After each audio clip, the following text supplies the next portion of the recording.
నమస్తే. నేను APSRTC retired employees association రాష్ట్ర అధ్యక్షుడిని మరియు అసంఘటిత కార్మిక ఉద్యోగ కాంగ్రెస్ పార్టీ రాష్ట్ర ప్రధాన కార్యదర్శిని. అయ్యా, ఈరోజు కార్మిక వర్గము లేకపోతే రాజకీయ పార్టీలు లేవు.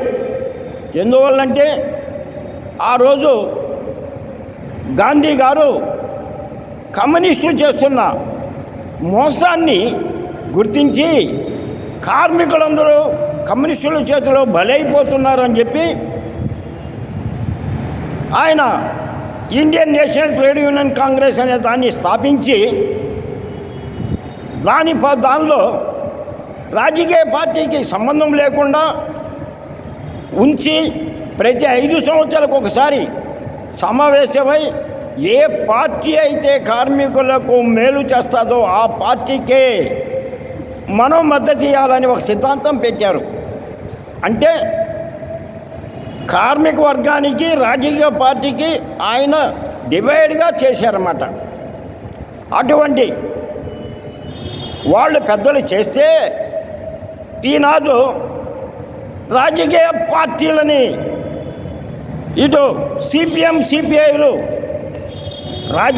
కార్మికుల మటుకు దగ్గరే పెట్టుకున్నారు. బీజేపీ కూడా కార్మికుల దగ్గరే పెట్టుకుంది.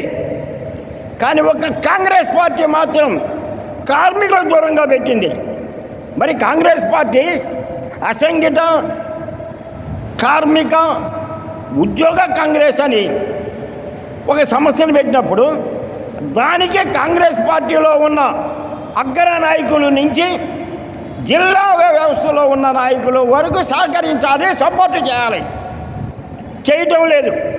దానివల్ల ఈరోజు కార్మికులు ఎందరో అనేకమైన ఇబ్బందులు పడుతున్నారు. ముఖ్యంగా చెప్తానండి, ఎన్ఎస్ఏ అనే ఒక పెన్షన్లో ఒక సంస్థను పెట్టి ఈపీఎస్ మేము ఇప్పిస్తామని చెప్పి మోసగించి కార్మికుల్ని ప్రతిసారి ధర్నా ధర్నా ధర్నా అంటూ డబ్బు డబ్బు డబ్బు డబ్బు అంటే కార్మికులకు వాళ్ళకి వచ్చే 1000 రూపాయల్లో వాళ్ళకి చందాలు ప్రతి సంవత్సరం 500 ప్రతి మీటింగ్ పెడితే 500 అని చెప్పి డబ్బులు వసూలు చేసుకొని పోతున్నారు. కానీ వాళ్ళు ఒక్క పని చేయలేదు, కార్మికులను మోసం చేస్తున్నారు. అదేమంటే హేమాలి పేరు చెప్తారు, అదేమంటే మోడీ గారి పేరు చెప్తారు. ఇదిగో ఈరోజు పోయి కలిసామంటారు. అంతా వట్టిదే. అదే రాజకీయ పార్టీలు సకారంగా ఉండుంటే ఈపీఎస్ ఎప్పుడో కార్మికులకు వచ్చేది.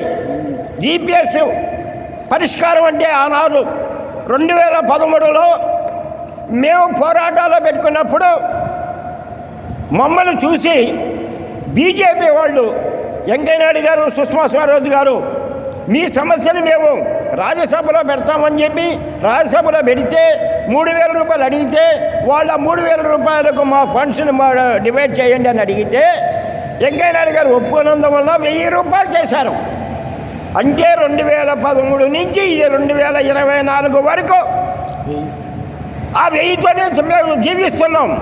ఈ ఎన్ఎస్ఏ వాళ్ళు మేము ధర్నా చేస్తున్నాము, మేము మీటింగ్లో పెడుతున్నాం డబ్బులు వసూలు చేశారు. కార్మికులంతా కూటికి గతి లేక సంపాదించలేక రిటైర్డ్ అయిపోయి నానా బాధలు పడుతుంటే వీళ్ళు ఏదో చేస్తారు, వీళ్ళు ఏదో ఇస్తారు, వీళ్ళ వల్ల మా యొక్క భార్యని నేను పోషించుకోగలను అనే ఆశతో వాళ్ళ దగ్గరకు పోతుంటే ఈ 10 సంవత్సరాలు మోడీ పేరు చెప్పుకొని, ఆ రాజ్నాథ్ సింగ్ గారి పేరు చెప్పుకొని, హేమావతి పేరు చెప్పుకొని ధర్నా చేస్తున్నామని అది అని చెప్పి కార్మికులను మోసం చేసి బలి చేశారు. కార్మిక వ్యవస్థ బాగుపడాలంటే ఏ పార్టీకైనా అండ ఉండాలా. కాబట్టి కాంగ్రెస్ వాళ్ళు నేను హెచ్చరిక కాదండి, నా యొక్క సూచన అనుకోండి, నా యొక్క బధ్యలాటం అనుకోండి, నా యొక్క ఆవేదన అనుకోండి, నా యొక్క ఆలోచన అనుకోండి. ప్రతి పార్టీ ఏ విధంగా కార్మిక సమస్యను పెట్టుకొని ఉండారో అదేవిధంగా మీరు కూడా అసంఘటిత కార్మిక కాంగ్రెస్ పార్టీ, ఉద్యోగ కాంగ్రెస్ పార్టీకి మీరు కూడా సహకరించండి. అనేక సమస్యలు పెండింగ్లో ఉన్నాయి. ఆర్టీసీలో కార్మికులు, రిటైర్డ్ అయిన కార్మికులు సంవత్సరాల తడబడి వాళ్ళకి రావాల్సిన రాయితీలను కాక ప్రభుత్వం ఇస్తున్న రాయితీలను కూడా నీకు అది ఉంది, నీకు ఇది ఉంది, నీకు అది ఉందని చెప్పి రద్దు చేస్తున్నారు. దీనికి పోరాటం చేయాలంటే పార్టీ తరఫున మీరు కూడా రండి. ఫునరల్ ఎక్స్పెన్సెస్ అయ్యా మాకు 15,000 చాలవండి. ఈరోజు మరణిస్తే, ఒక కార్మికుడు మరణిస్తే వాళ్ళ భార్యకి 1,000 రూపాయలు వచ్చేప్పుడు ఎత్తుబడి లేక నానా బాధలు పడుతుంటే 15,000 రూపాయలు అన్నారు. ఈ 15,000 రూపాయలు ఆ టైంలో రాదు. కానీ ఆ యొక్క బాడీ కుళ్ళి కుసించిపోవాల్సిందేనా? ఇదేనా ధర్మం? కాబట్టి ఫునరల్ ఎక్స్పెన్సెస్ని పెంచుతూ ఎప్పుడైతే మరణిస్తాడో ఆ సమయానికే ప్రభుత్వం ఇవ్వాలా, ఆ సమయానికి ఇస్తేనే ఆ యొక్క కార్మికుడి బ్రౌచికాలని ఎత్తుబడుకుంటుంది. ఇటువంటి అన్ని సమస్యలు ఉన్నాయి.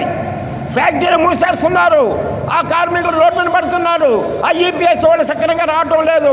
కోవూరులో ఫ్యాక్టరీ మూసేశారు, షుగర్ ఫ్యాక్టరీ, ఇంతవరకు వాళ్ళకి ఒక్క పైసా కూడా రాలేదు.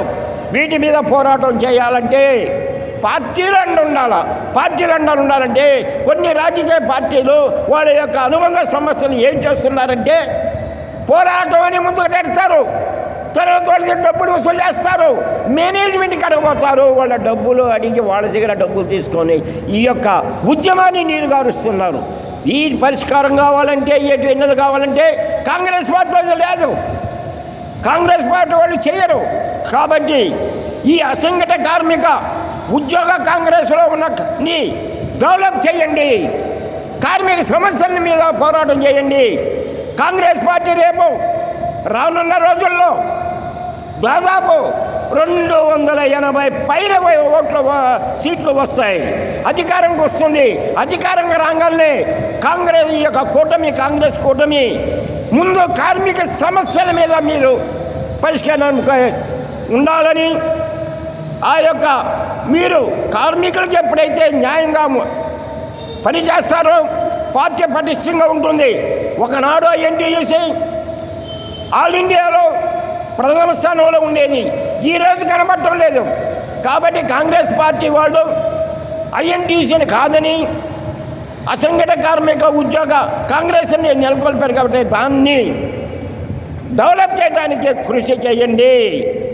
వీళ్ళు కేవలం మీరు మీ యొక్క ఎన్నికలు వచ్చిన రోజు మాత్రమే వాటిని పట్టించుకుంటారు. మొన్న జరిగిన ఎన్నికల్లో అసలు అసంఘటిత కార్మికులు కూడా పట్టించుకోవాలా. వాళ్ళనే వాళ్ళు ఉన్నారే, వాళ్ళకు ఒక కమిటీ ఉందే, ఆ కమిటీ పనిచేస్తుంది అనేది వాళ్ళు లేకుండా చేశారు. కాబట్టి కార్మిక సమస్యల పరిష్కారం కోసం మీరు మాకు చేయూతనిచ్చి, ఈరోజు భవన నిర్మాణ కార్మికులు ఉన్నారు, వాళ్ళు పనిచేస్తూ పైనుంచి కింద పడిపోతే వాళ్ళని పట్టించుకునే నాదులు లేడు.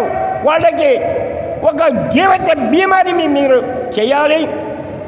అదేవిధంగా అనేక సంస్థల్లో ఫ్యాక్టరీలు మూసేసి వాళ్ళకి సరైన డబ్బు లేక, సరైన ఇది లేక, పోషణ లేకుండా ఉడుతున్నారు. కాబట్టి మూసేసిన ఫ్యాక్టరీల్లో పనిచేసిన కార్మికుల్లో అవకాశం ఉంటే మీ పార్టీ తరఫున ఉద్యోగాలు రావడానికి మీరు సహకరించాలని సవనీయంగా కోరుకుంటున్నాను.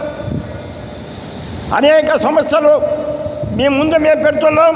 ఇంకా ఎన్నో సమస్యలు ఉన్నాయి, ఎన్నో పరిష్కరించవలసినవి ఉన్నాయి. వీటన్నిటికి కూడా కాంగ్రెస్ పార్టీ ఏ రోజైతే ముందుకొచ్చి పరిష్కారం చేస్తుందో, పార్టీకి పటువుగా, పార్టీకి అండగా ఎప్పుడు కూడా కార్మిక సంఘం ఉంటుంది. కాబట్టి దయచేసి కార్మిక యొక్క సమస్యలను, కార్మిక గోడుని మీరు బాగా ఆలోచించి ఒక న్యాయం చేయాలని నేను సమన్వయంగా తెలియజేస్తూ, రానున్న రోజుల్లో కాంగ్రెస్ పార్టీ అధికారంకు వస్తే మేలు జరుగుతుందని, కాంగ్రెస్ పార్టీ అధికారంకు వస్తుందని ఆశతో, రాహుల్ గాంధీ గారు ప్రధాని అవుతారనే ఆశతో మేము మా యొక్క సమస్యల్ని ఆనాడు పట్టించుకుంటారో లేదని చెప్పి ముందుగానే మీకు తెలియజేస్తున్నాను.